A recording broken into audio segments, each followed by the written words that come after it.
ಬನ್ನಿ ಬನ್ನಿ ಜನರೇ, ಬನ್ನಿ ಬನ್ನಿ. ನಂದು ಒಂದು ಇರಲಿ ಡೈಲಾಗು ಅಂತ. ಸೊ ನಿಮಗೆಲ್ಲ ಇವತ್ತು ನಾನು ಹೇಳ್ಕೊಡಕ್ಕೆ ಹೊರಟಿರೋ ಅಂಥದ್ದು.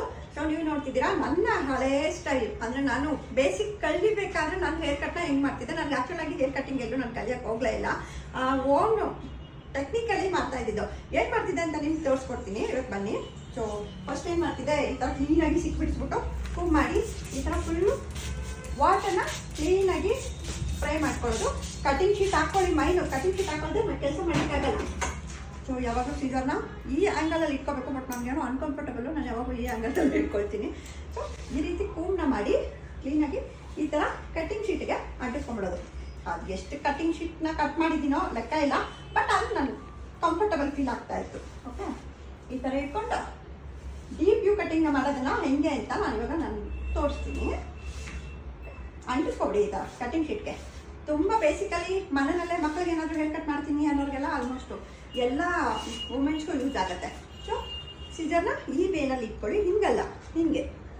ಓಕೆ, ಸೊ ಇವ್ರಿಗೆ ಲಾಂಗ್ ಬೇಕು ಅಂತ ಕೇಳಿರೋದು, ಅದ್ರಲ್ಲಿ ನಾನು ನಿಮ್ಗೆ ತೋರಿಸ್ತಿದ್ದೀನಿ.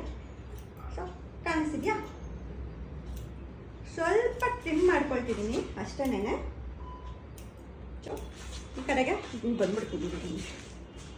ಈ ಕಡೆ ಕೂಡ ಎಲ್ಲಿಂದ ಸ್ಟಾರ್ಟ್ ಮಾಡ್ಕೊಂಡಿದ್ದೀನಿ ನೋಡಿಕೊಂಡು ಅಲ್ಲಿಂದಾಗೆ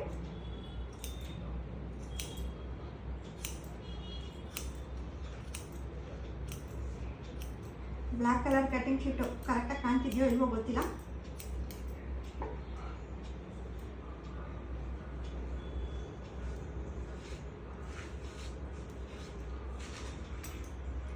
ಅನ್ಕಂಫರ್ಟಬಲ್ ಅನಿಸಿದ್ರೆ ನಿಮಗೂ ಕೂಡ ಸ್ವಲ್ಪ ಶಾಪಿಂಗಲ್ಲಿ ತಗೋಬೋದು. ಓಕೆ, ಹೇಗಿದೆ ಕಮೆಂಟ್ ಮಾಡಿ. ಕರೆಕ್ಟಾಗಿ ಬಂದಿದೆ ತಾನೇ ಯು ಕಟಿಂಗು? ಬನ್ನಿ ಬನ್ನಿ ಜನರೇ, ಬನ್ನಿ ಬನ್ನಿ, ನಾನು ಕರೆಕ್ಟಾಗಿ ಮಾಡಿದ್ದೀನಿ ಅಲ್ವಾ ಅಂತ ಕಮೆಂಟ್ ಮಾಡಿ.